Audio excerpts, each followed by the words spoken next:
Estamos en una nueva entrevista de Cetrería Archivada, en esta ocasión con Alfonso Garrido, cetrero, artesano, artista y además miembro del Comité de los Archivos Españoles de Cetrería.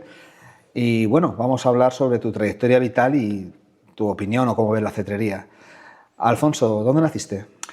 Yo nací en un pueblo de Jaén que se llama La Carolina, y cuando nací pues era un pueblecito, pues eso, mi calle era de tierra, jugábamos en la calle, llevábamos siempre tirachinas en el bolsillo y en aquella época pues era con unas costumbres muy antiguas, de criarse junto a la naturaleza, viendo a tus padres que tenían habilidades que con el tiempo se han ido perdiendo. Mi madre sabía hacer pan, queso, picón, mi padre sabía coser cuero. Y bueno, una infancia muy de Miguel Delibes, de su libro El Camino. Me identifico mucho con esa infancia, de eso, de vivir muy cerca de la naturaleza y de esa inocencia de pueblo que se respiraba antes. Y sin embargo, pues la vida te lleva por otros derroteros. Ya en el 72, muy jovencito, te tienes que trasladar a Alemania. Sí, bueno, como ocurrió con muchísimas familias españolas por aquel entonces, migrar era una opción para prosperar. Entonces mi padre ya estaba en Alemania y bueno, optaron por que la familia estuviera junta y bueno, nos trasladamos allí. Y la verdad que fue un choque cultural bastante fuerte, porque de un pueblecito donde había un practicante que tenía coche, el alcalde tenía coche, en fin, había 3 o 4 coches en el pueblo, y trasladarte a una ciudad de 600.000 habitantes, industrializada, alemana por aquel entonces, fue la verdad un choque cultural muy fuerte, pero con el tiempo te enriquece mucho. ¿Y concretamente en qué ciudad fuiste a...? Una ciudad se llama Essen, que está cerca de Düsseldorf, y está cerca del Ruhr, que es un afluente del Rin, y bueno, la típica ciudad industrial y gigantesca. Pero un día cae en tus manos algo que te reconecta con tu infancia y ya marca tu vida en adelante. Sí, bueno, la morriña que llaman los gallegos por la patria, pues siempre está presente, ¿no? Los recuerdos de Sierra Morena, de los animales, que en una ciudad tan grande no lo tienes, esa cercanía, pues me reconectaba a través de Félix, que yo, bueno, Félix Rodríguez de la Fuente era por aquel entonces era algo que le cambió la mentalidad a todo el mundo, de intentar matar cualquier animal que se movía a intentar entenderlo. Fue aquel cambio generacional que consiguió Félix, ¿no? Y bueno, la naturaleza me conectaba a través de Félix y también veía que Félix manejaba rapaces. No sabía de su pasión por la cetrería por aquel entonces, simplemente todos los episodios que podía los veía. Cuando llegaba en vacaciones a España, cuando sonaba la música del Hombre y la Tierra, el pueblo se paralizaba. Aquello era sorprendente. Y bueno, esa conexión con la naturaleza y las rapaces, pues llegó un día a mis manos con 13 años un libro de un compañero de colegio que me dijo: oye, ¿a ti te gustan los animales, no? Sí, me gusta. Mira, es que he encontrado aquí este libro. Concretamente, este libro. Concretamente este. Y me dijo: ¿te interesa? Ah, pues sí. Bueno, se lo compré. ¿Y cuál fue mi sorpresa? Que la primera página que abrí había una hembra de sacre encaperuzada con una anglo-india preciosa. Y son esas imágenes que te cautivan, te conectan, no sabes por qué, pero me sorprendía que un halcón tan grande tuviese esa caperuza puesta, que fuese algo que, oye, que le venga bien, ese guante del cetrero, el perro, y me cautivó. Y bueno, me conectó de alguna forma con Félix, con España, con la naturaleza, con todo lo que yo conocía hasta entonces y la verdad que ese fue el punto de inicio de mi pasión por la cetrería. A partir de ahí me leí el libro, claro, en 3 días y a partir de ahí empecé ya a interesarme por qué era aquello. Porque hablaban de la cetrería con halcones, con gavilanes, con azores, con águilas, de cazajos, de caza del zorro. Y aquello era como un mundo de las 1001 noches, ¿no? Y la verdad que me cautivó. Fue esa primera imagen que... ¿Y llegaste a contactar con algún cetrero allí en Alemania? Sí, con 15 años conseguí, a través de un compañero de clase, que su padre era cazador. En Alemania, antes que cetrero, tienes que ser cazador. Y se lo comenté si conocía algún cetrero y me dijo que su padre conocía a uno. Y bueno, fui a verlo un par de veces y bueno, eso ya de ver un azor en directo, enjardinado en una percha, relajado, y llegar el cetrero allí, cogerlo tranquilamente y enseñártelo, bueno, aquello fue, como decir, es posible, ¿no? Ya no solamente que veas una rapaz que la capturan, sino que es posible que esté mansa, que se pueda adiestrar, ¿no? Aquello ya fue como otro paso más a decir, me gusta y es posible. Y cuando ya ves que efectivamente era posible, vuelves de nuevo a España. Sí, 3 años después, ya con 19 prácticamente, me volví a España para hacer el servicio militar. Y a partir de ahí ya me quedé aquí en España. Y la verdad que la cetrería por aquel entonces era algo muy... con un halo de secretismo, que la practicaban muy pocos. La artesanía era algo muy secreto también, que no sabías quién hacía caperuzas, quién hacía guantes, quién hacía nada. Es decir, que era algo como muy místico, muy... Pero bueno, conseguí contactar con un cetrero allí en Jaén y después con otro que llevaba muchísimos años de cetreros y a partir de ahí, bueno, pues era coger la bicicleta, hacerte 30 kilómetros para ir a ver al maestro, estar 1 hora con él, porque el hombre era médico y muchas veces tenía guardia y demás, y bueno, y volverte, lloviera, hiciera sol o lo que hiciera, ¿no? Y a partir de ahí, pues ya entré en contacto con la cetrería aquí en España, pero no era ni de lejos parecida a la que conocí en Alemania. Era muy diferente. Muy diferente en el sentido que en Alemania te hablaban de costumbres, te hablaban de unas normas, de unas raíces, de unas... y aquí, sin embargo, se practicaba una cetrería. Eran buenos cetreros, pero esas raíces como que no aparecían por ningún lado. Y poco a poco fui viendo que había artesanos, sobre todo en el primer Sky Trial al que fui, en el 92, 93, pues descubrí que había artesanos que tenían que ser poco más que superhombres por lo que hacían. Caperuzas, cascabeles de Juan Horta, guantes, y era como decir, wow, lo estoy viendo en directo, ¿no? Aquello era como un poco más que mítico, pero bueno, llega un momento que lo ves en vivo y te cautivan más todavía. La funcionalidad que tenían todos aquellos arreos y con la meticulosidad que estaban hechos, la perfección que tenían y lo bonito que era. Un guante, una caperuza, un cascabel, era estética y funcionalidad. Y la verdad que ahí ya fue cuando ya vi otro mundo. A partir del Sky Trial se abría otro mundo. En el Sky Trial también Delfín, de Librería Clan, era asiduo y llevaba libros y libros. Cuando lo más parecido a un libro que había yo leído de cetrería había sido el de Manuel Diego Parejo Obregón, que era la 5ª o 6ª fotocopia de una fotocopia. Ya las fotos no se veían, pero aún se leía. Y bueno, a partir de ahí tener libros originales en tu mano, poder leerlos y seguir avanzando, aquello fue también otro paso de gigante más.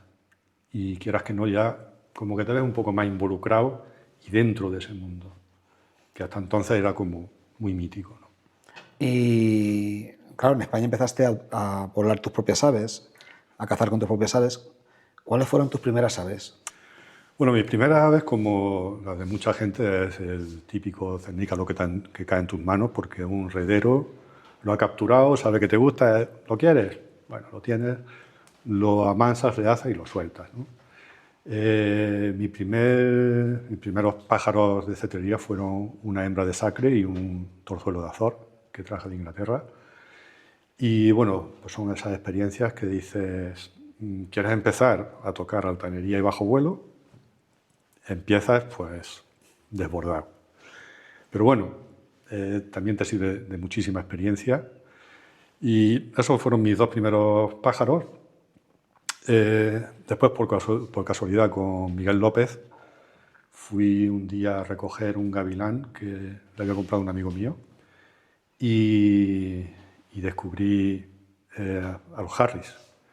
Estaba allí casualmente aquel día Luis Carlos Alonso y nos quiso enseñar aquellos dos primeros Harris que vinieron a España y me habló con tal pasión de los Harris que me enamoré de ellos sin haberlos tocado ni sin saber mucho más de ellos, porque era un pájaro tan versátil, un pájaro tan manejable y un pájaro que te incluía como parte de su equipo, que eso es lo que sueña cualquier cetrero, ¿no? De decir, oye, somos colegas de caza y somos compañeros de caza, ¿no?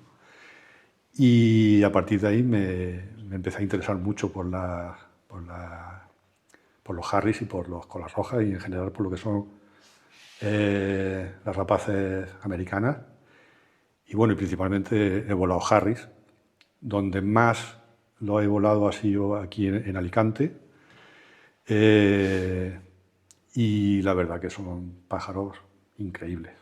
Son pájaros que cuando los cazas a menudo les das mucha caza, son capaces de acciones de caza increíbles, tanto por físico como por inteligencia. Y la verdad que te enamoras de ellos. Yo cuando alguien me habla mal de un Harris, o de los Harris en general, lo primero que le digo es, no has volado nunca un Harris o no has cazado con ellos, ¿no? Porque cuando los cazas, la verdad que enamoran. Enamoran, son pájaros. Yo nunca he sido partidario de que un Harris sea un pájaro de principiante, porque te crea una idea errónea. Para mí el mejor pájaro de principiante es el azor, siempre y sin ninguna duda. Pájaro que te obliga a tener una disciplina grande y la caza te la enseña él a ti, porque son cazadores natos e instintivos. El Harry es un pájaro bastante complicado. El primer año no, pero después conforme pasan los años, te puede complicar mucho la existencia si no sabes qué papel es el tuyo dentro de ese organigrama. Exactamente. Sí, precisamente aquí tenemos tu próximo pájaro de caza, es el torzuelo de Harris, que le acabamos de sacar ahora mismo de la caja de transporte, que empieza su amansamiento precisamente con esta entrevista. Sí. Y bueno, llega un momento que, como bien dices, te impresiona mucho la artesanía, te enamoras de esa artesanía preimportación, de esa artesanía española que se hacía en los años finales de los 80, principios de los 90, y decides hacer algo tan complejo como cascabeles de cetrería. ¿Cómo nace esa idea y cómo te inicias en esta aventura de hacer cascabeles? Bueno, en un principio la idea de la artesanía nace de una maleta de cartón que tenía mi padre en una despensa y que un día de crío se me ocurre abrirla y veo una cantidad de herramientas allí hechas por él, retales de cuero que olían a cuero antiguo, y esa primera imagen ya te cautiva, porque le pregunté a mi padre y me empezó a hablar de cuando era vaquero, que él se hacía sus zahones, se hacía sus morrales, se hacía todos sus arreos en las ondas de cuero, y me empezó a explicar, y yo veía algunos trabajos que tenía allí, de una precisión que decía, wow, que una persona puede hacer eso, ¿no? Y bueno, un día hablando con mi buen amigo José Manuel Gamito, que hacía los cascabeles filigrana, le pregunté porque me inquietaba mucho, ¿no? ¿De qué material hacen los cascabeles? ¿No? Y me dijo, bueno, pues de latón y alpaca. Y no me dijo más nada. Y a partir de ahí, pues esa inquietud que no sabes bien por qué te engancha, ¿no? Tú y yo decimos que tú no eliges la artesanía, sino la artesanía te elige a ti, ¿no? De alguna forma es algo que no puedes evitar. La curiosidad, el saber que es posible hacerlo, porque ya hay alguien que lo ha hecho. Y decir, bueno, caperuzas, hay muchos artesanos de caperuzas, de guantes también, pero cascabeles pocos. Entonces, si tienes esa inquietud por mantener viva también la tradición y los oficios asociados a la cetrería, pues dice, bueno, voy a sumarme a la parte complicada. Y entonces empecé a ver que había dos posibilidades de hacerlo. Una que era con prensas, con maquinaria, y otra que era la parte artesanal de verdad, de hacerlo a mano, con las menos herramientas posibles. Entonces fui ideando una forma de hacerlo para que cualquiera pudiera hacerlo. Mi forma de hacerlo, pero pensando en que si tú te pones, compras herramientas que hay en el mercado, que cualquiera puede comprar, y sabiendo lo que estás haciendo, con oficio, puedes llegar a hacerlo. Porque uno de tus lemas, precisamente, es que no somos propietarios del saber, somos, digamos que tenentes temporales de él, ¿no? Exactamente. Entonces, me resulta muy, muy curioso que un artesano, que evidentemente es su trabajo y de lo que de alguna manera pues, tiene pues, sus beneficios y su forma de ganarse la vida, coja y un día decida hacer un tutorial absolutamente detallado de cómo se fabrican tus cascabeles sin trampa ni cartón. Correcto. Es muy visitado, tus cascabeles tienen una fama internacional y francamente yo personalmente, no es porque seamos amigos, te considero a la altura de un Pito Sborno o de un Nobel. Y sin embargo lo que haces es que lo pones al alcance de todo el mundo. Y ahora la pregunta es la siguiente. Después de que tanta gente haya visto tus tutoriales, ¿cuánta gente acabó haciendo cascabeles de forma artesanal y comercial? Bueno, realmente esa idea se me forjó cuando un día viendo vídeos, no sé dónde lo vi, y escuché una frase muy curiosa, que la humanidad solamente avanza cuando se comparte el conocimiento.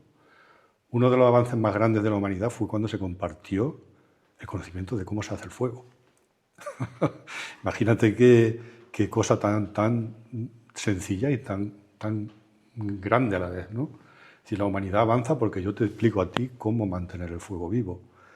Entonces me di cuenta que dos cosas. Una, yo no le tengo especial apego a las cosas materiales. Yo las tengo, soy dueño de ellas un tiempo, y si tú puedes disfrutar lo mismo que he disfrutado yo de esta cosa o de esta pieza, te la dejo y disfrútala tú. Es decir, es que esto es mío, es que esto me gusta. Ya, si te gusta, lo has tenido, lo has disfrutado. Si tú lo has disfrutado, lo puede disfrutar otra persona, ¿no? Lo del tutorial, pues estuve cerca de 1,5, 2 años con José Antonio Araujo. Estuvimos haciéndolo el tutorial poquito a poco, me ayudó muchísimo. Y bueno, era esa inquietud por decir, yo no quiero que esto se muera conmigo. Si es algo que yo he descubierto a mi forma de entenderlo, y es algo que puede mantener este oficio vivo, aunque se haya perdido mucha información histórica de cómo se hacían antes, oye, aunque sea, vamos a guardar la información que tenemos ahora, ¿no? Y compartirlo es avanzar. A mí me encantaría que llegara alguien y me dijera, mira, hago mejores cascabeles que tú. Y lo primero que le diría es, enséñame. Esa debe de ser la inquietud de un artesano que se preocupa no solamente por tener unos beneficios, sino por mantener un oficio vivo de algo que te apasiona y contribuir de alguna forma, no a reinventar nada, bueno, a inventar algo nuevo, sino a reinventarlo. Yo lo que reinventé, por ejemplo, hemos estado viendo antes que empecé haciendo cascabeles cuadrados, para decir, bueno, que no sean redondos, pero te das cuenta que necesitas una herramienta para darle una tensión que no tienes. Vale. Vamos a volver al clasicismo. Si yo hago un cascabel clásico, ¿qué estoy reinventando? Nada. Bueno, pues se me ocurrió, gracias a un amigo, hacerlos en acero inoxidable. Es otro material. Para mi entender es el mejor material que se puede utilizar por la frecuencia de sonido que tiene, por el alcance, la durabilidad y la facilidad relativa a la hora de trabajarlo. Y bueno, dices, he aportado algo nuevo, que es un material nuevo que no se usa habitualmente. La satisfacción de aportar algo a una pasión tuya que la convierte en tu forma de vida, ¿Qué quieres que te diga? Es algo que te satisface muchísimo. Y vuelvo a repetir, si llega alguien y me dice, mira, lo hago mejor que tú. Genial, hemos dado un paso más. Pero, curiosamente es que no hubo una explosión de fabricantes de cascabeles. No. Yo te puedo decir que igual que no sé, habré hecho 3.000, 4.000, no sé cuántas capeluzas habré hecho en mi vida, muchísimas. Pero hice un cascabel en mi vida. Y cuando lo terminé dije, uno, ni una pareja, uno. Dije, se acabó. Mi padre se dedicaba al metal, escultor, y me hizo una embutidera, lo hice, lo soldamos, y dije, no merece la pena. Entonces, al final, es lo que dices tú. O sea, compartir conocimiento no implica que vayan a suplantarte o a quitarte primero, tu importancia y segundo, tu sustento, ¿no? Sí, claro. Que al final, esto es una cosa que es muy limitada, que hace falta mucho esfuerzo, mucha pasión y tener una madera especial, estar hecho de una materia que te permite hacer estas cosas. Y no todo el mundo lo tiene. Exactamente, sí. Bueno, de Uruguay sí hay un chaval que me estuvo preguntando porque quería hacer cascabeles, se llama Jean, y al final consiguió hacerlos, creo que son de alpaca.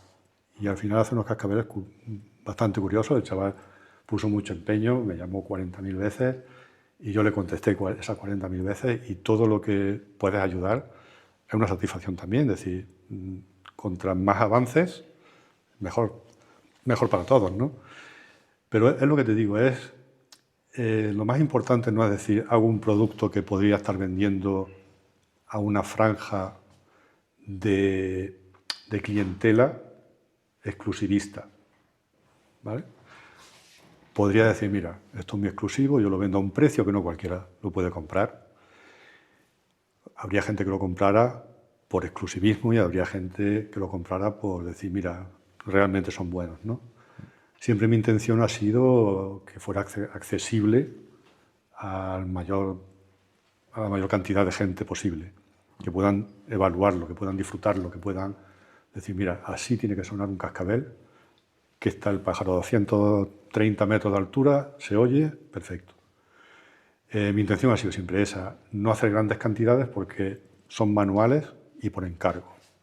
Entonces la productividad, nunca se me ocurrió hacer prensas ni útiles, nunca. Entonces la productividad es poca. Estos 2 últimos meses que he estado de mudanza y no he podido hacer, me han entrado como 14 o 15 encargos que por desgracia he tenido que rechazar o paralizar, pero bueno, es una productividad baja, pero bueno. Siempre que haces, lo haces de una forma que mantienes vivo ese oficio. Eso para mí siempre ha sido lo más importante. Uso, no sé, una pulidora que es eléctrica, ¿vale? Uso una Dremel que es eléctrica, ¿vale? Empecé con una hoja de sierra y empecé con papel de lija, puliendo.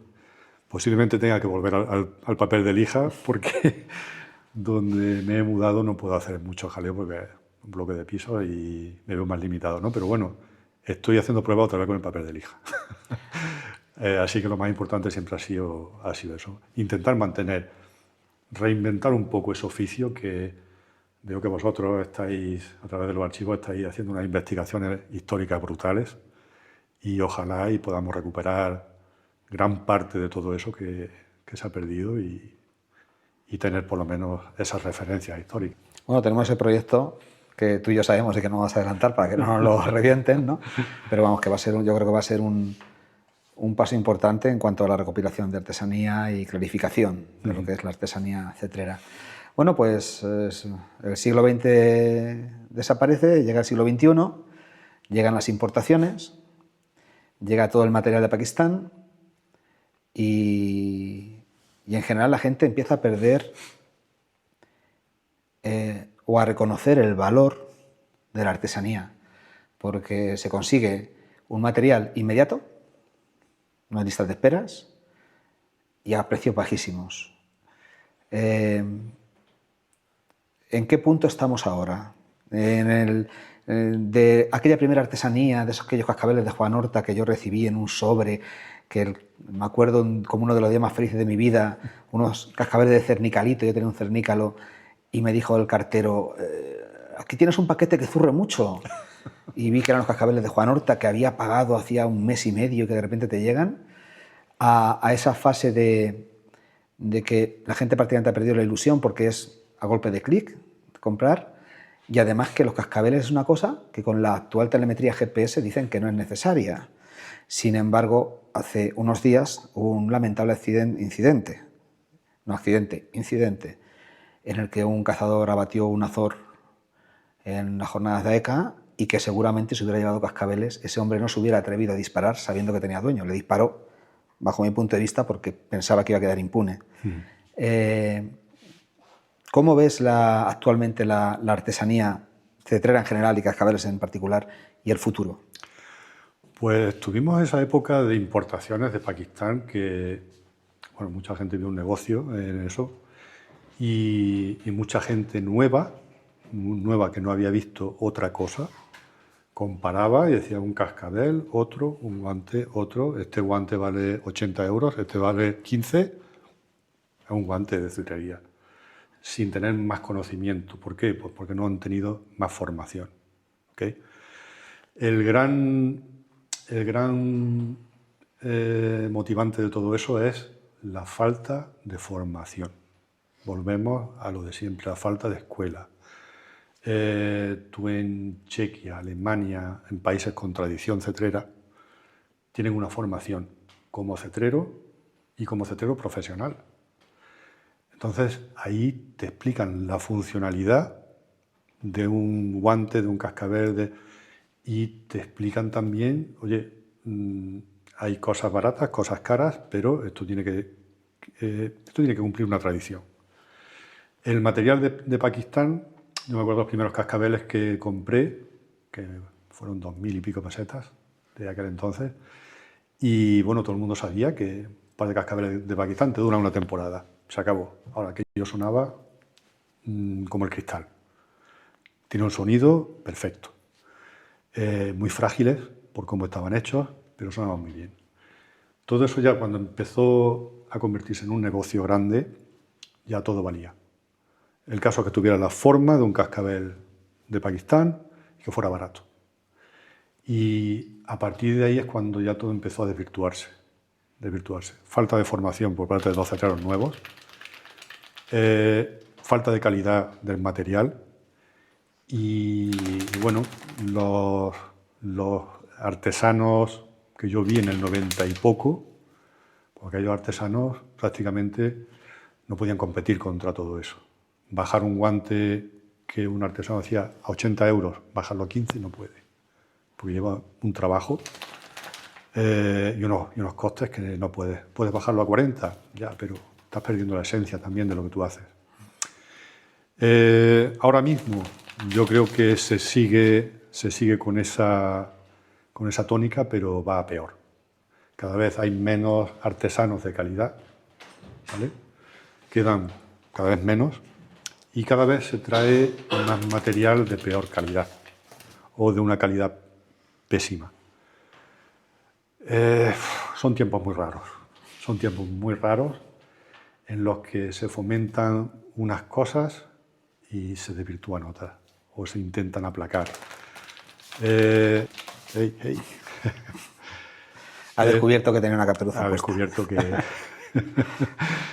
entonces, el tema de la artesanía, si no se apoya, no se fomenta y no se cuida por parte de los cetreros, principalmente, yo creo que está condenada un poco casi a desaparecer. Lo que es la artesanía nuestra. Muchas veces yo pregunto, o veo a alguien que tiene unos cascabeles míos. Llevo ya 7 años con los cascabeles. Ah, vale. Divides los años que lleva entre lo que te han costado y se amortizan por un precio anual ínfimo. Si en esos 7 años tienes que comprar cada año un par o dos de cascabeles más baratos, por ejemplo, pues dices, no me sale a cuenta. Pero lo peor no es eso. Lo peor es como la famosa 10-11, que no es por lo que vale, sino por el apaño que hace. Ayer hablaba con un amigo cetrero que que es español, pero vive en Alemania y se ha formado allí. Se le perdió el pájaro y el GPS se le desconectó. No sabe por qué, se le desconectó. El pájaro estaba localizable únicamente por los cascabeles. Aparte de eso, de que la tecnología puede fallar, tú cuando estás cazando, estás inmerso en el lance. Tú estás escuchando a tu pájaro, que lo tengo ahí. El halcón lo tengo arriba. Has desballestado, lo tengo aquí, se ha desplazado, está entrando, está saliendo. Por los cascabeles sabes todo eso. No tienes por qué estar mirando un GPS. El GPS es como última opción. Oye, no oigo el pájaro, no lo veo, voy a buscarlo. Pero ya porque es la última opción. Mientras estás cazando, el que caza realmente sabe de la importancia de los cascabeles. Es tu conexión con el pájaro continuamente. Aparte de que el GPS localiza al pájaro a nivel mundial. Muy bien, muy bonito.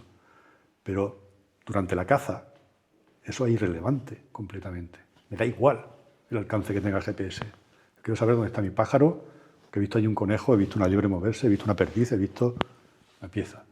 Quien caza sabe eso, quien no caza no. Me compro un equipo de 1.500 euros, 1.800, que tiene... Vale, me da una cantidad de historias para compartir por el Facebook, que flipas. Mira el vuelo de hoy, ya, vale. ¿Has cazado? Fin final de la cetrería es cazar. Es una forma de caza.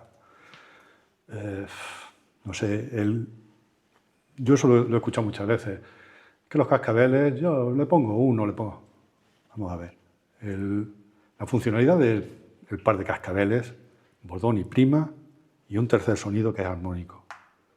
No hay más. Esa melodía son 2 cascabeles. Uno en cada pata, o 2 en una pata. Uy, cuánto peso.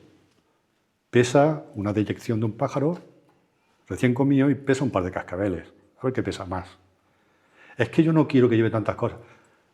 Yo he cazado entre naranjos, entre alcachofas, entre sosas. Los pájaros entran con los cascabeles puestos y hacen así, enganchan el conejo al final con una uña y no ha pasado nada.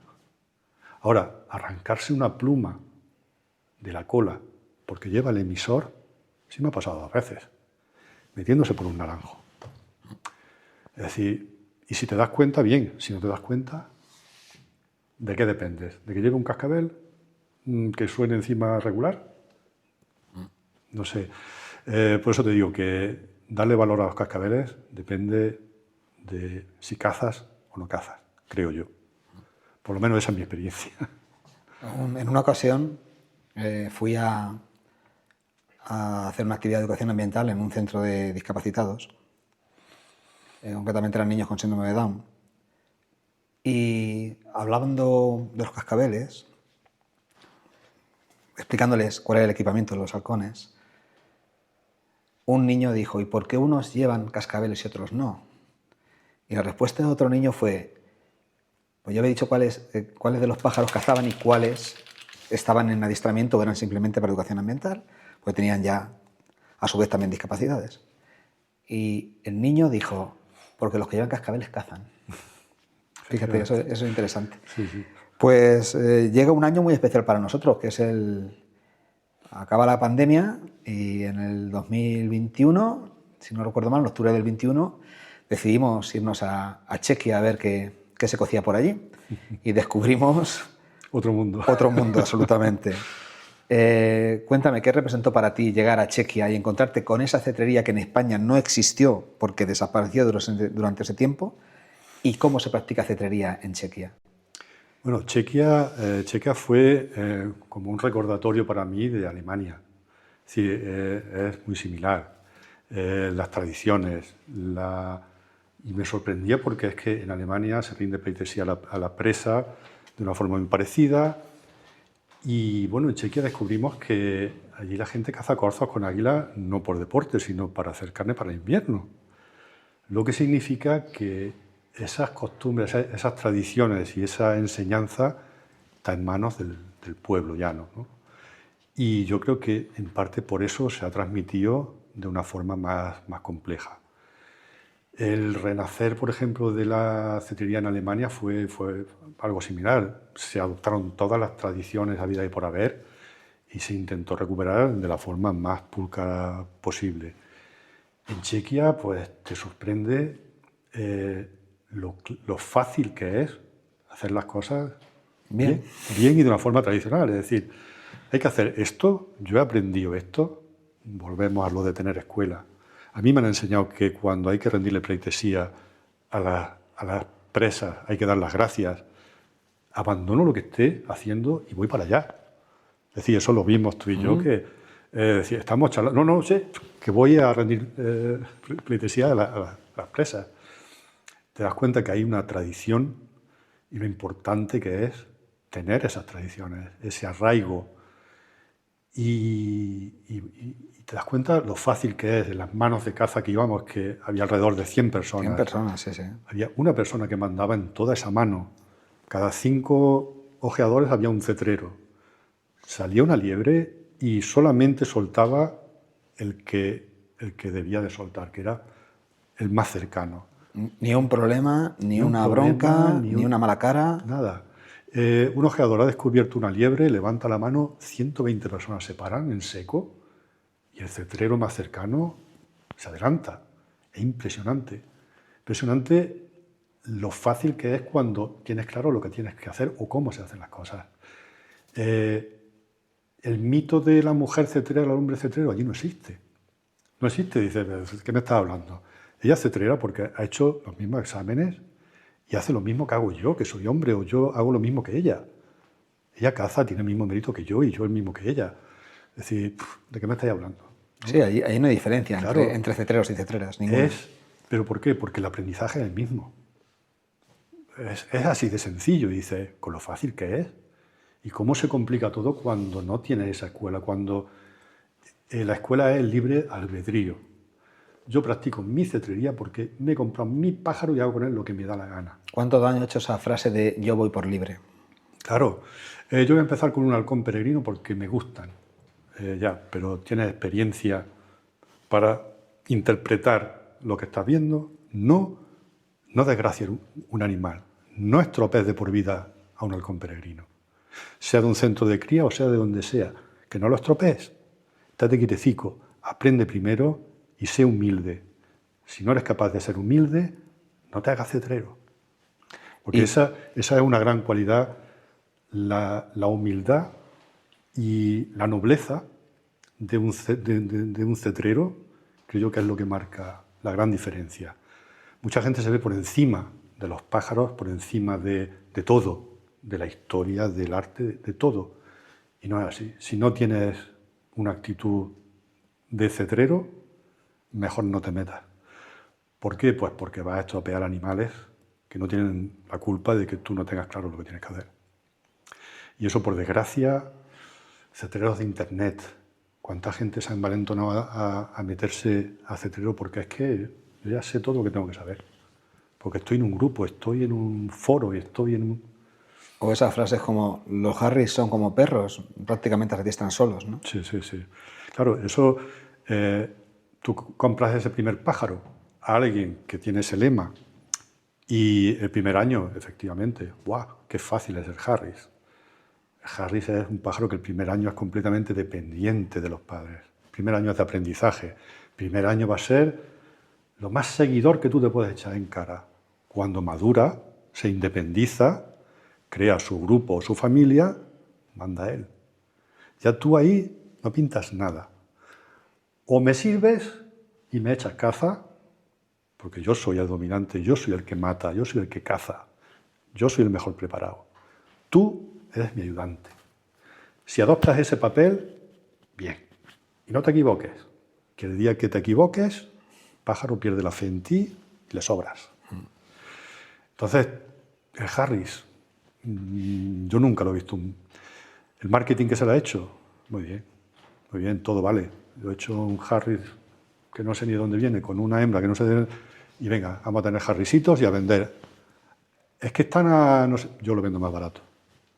Ya no es por el precio, sino por la idea que se ha generado. ¿Crees que es posible que esa cetrería que hemos vivido tan, me atrevería a decir casi pura, porque era inocencia y pureza, es que el respeto que tiene la gente del campo hacia los cetreros, cómo te saludan, cómo te sonríen, cómo no te ven como una amenaza. ¿Tú crees que sería posible algo así en España? Yo, como te he dicho antes, son tiempos muy raros. Son tiempos muy raros. El que una persona tenga habilidades paleolíticas, que hemos hablado muchas veces, tener habilidades. Félix quería que en el colegio se enseñaran esas habilidades, que una persona sepa hacer cosas, que una persona sea capaz. Esa persona paleolítica cada vez la están cambiando más por la persona dependiente, que depende de yo trabajo para comprar cosas que podría hacer, pero que no sé hacer. ¿Vale? Se me rompe algo, quito y pongo. Ese consumismo hacia el que vamos, ese control absoluto de lo que debes de pensar, de lo que debes de saber y lo que debes de saber poder hacer, yo creo que lo va a hacer muy complicado. Muy complicado, y se ve perfectamente con el despropósito, en parte, que son las leyes animalistas. En parte son un grandísimo despropósito. Se basan en victimizar a unos animales, darle un trato que no tiene nada que ver con ese animal y darle un nivel de protección que está por encima del de las personas en muchos casos. Y eso yo creo que va a complicar muchísimo, muchísimo el que cosas como la caza puedan seguir. Porque las habilidades paleolíticas, de las que hemos hablado tantas veces, no interesan que las tengamos. ¿Autosuficiencia? La autosuficiencia no interesa para nada. Todo lo que sea decir cazo y me lo como, hasta eso no se ve bien. Porque la cetrería, la caza en general, tiene que tener un propósito, tiene que tener una ética. Tú lo que caces tiene que tener un porqué. Tú no puedes matar un conejo, como yo he visto y muchas veces, mucha gente habrá visto. Gente que va con la escopeta, de gatillo fácil, venga, pues es que hay abundancia de conejos, venga, es que te voy al congelador lleno, ¿y qué haces con el conejo? Lo tiro al contenedor. Eso es lo que no se puede hacer. Para eso te quedas en tu casa ese día. Ya tienes el congelador lleno, no mates más. Matar tiene que tener un propósito. Siempre lo ha tenido. Incluso si tú cazas un conejo para comértelo, hasta eso se ve mal o se verá mal. Es que han matado. Ya, es lo que hemos hecho durante miles y miles y miles de años. Matar, comer, sembrar, comer. Todo eso no solamente matar animales, matar plantas para comer. Sí, o sea, es que ya puesto a ese nivel, sí, claro, sí. Plantas también, ¿no? No sé. Después, otras cosas que tienen muchísima menos ética, como hemos hablado antes, la pesca de atunes matando delfines, de eso no se oye nada. ¿Vale? Tantas cosas que son grandes negocios se tapan. Otras cosas que, si tú pierdes habilidades, yo tengo un negocio contigo, se fomentan. Las nuevas generaciones van a crecer en ese ambiente. Van a crecer en ese ambiente y va a ser muy difícil que la cetrería y la caza en general siga adelante. Yo creo que va a ser muy difícil. Bueno, la esperanza que nos queda es, como tú bien has dicho, la ética y la formación. Desde los archivos tenemos un proyecto en el que tú también participas, que, bueno, lo vamos a decir ya en exclusiva. La Federación Castellano-Manchega de Caza ha apoyado el proyecto de la Escuela de Cetrería Ética y Práctica de Castilla-La Mancha, en el que se formará en todos estos aspectos, ¿no? No solamente para aprobar un examen, para practicar cetrería, sino también para practicar la cetrería de forma excelente.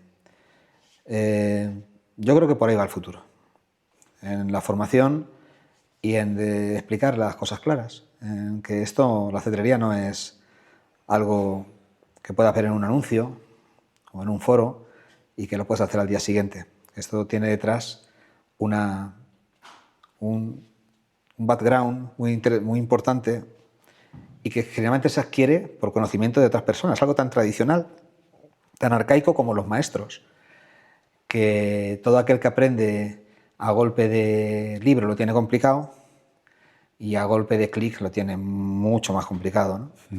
¿Qué recomendarías a esos nuevos cetreros que se quieren iniciar en la cetrería?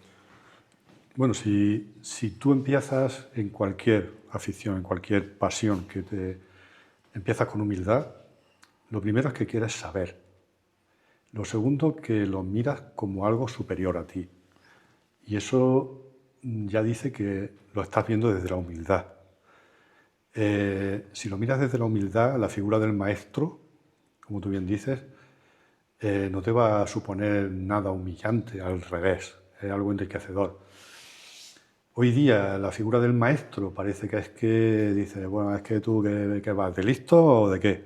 No, no voy de listo, pero te puedo enseñar cosas que no sabes. Es decir, eso siempre ha sido así.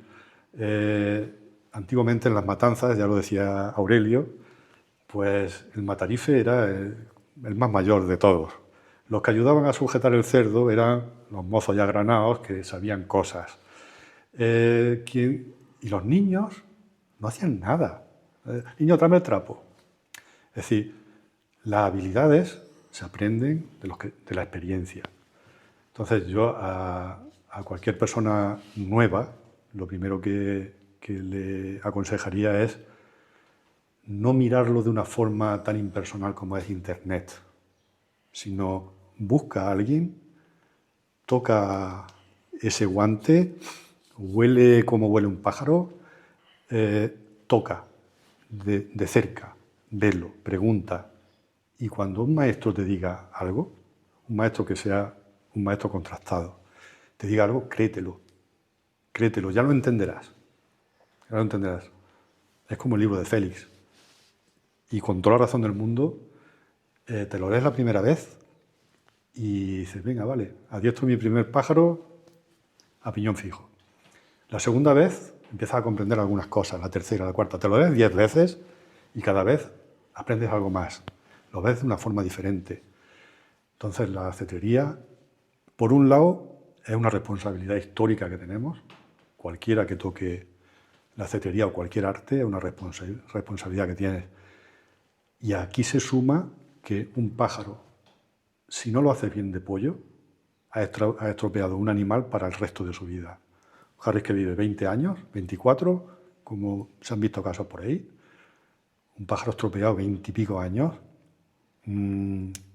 ¿Qué se hace con ese animal? Un animal que pille agresivo, que no...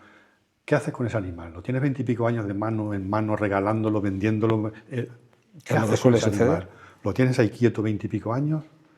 Entonces, esa es otra responsabilidad grandísima que tenemos. Una es histórica y otra es que manejamos un ser vivo.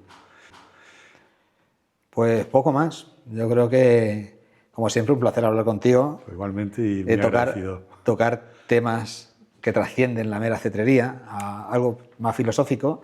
Y bueno, que nos vemos en breve, si Dios quiere, en el campo, cazando, que es lo que nos gusta, y haciendo cosas en pro de la cetrería. Muy bien. Así que, Alfonso... Un millón de gracias por esta invitación. Nos vemos.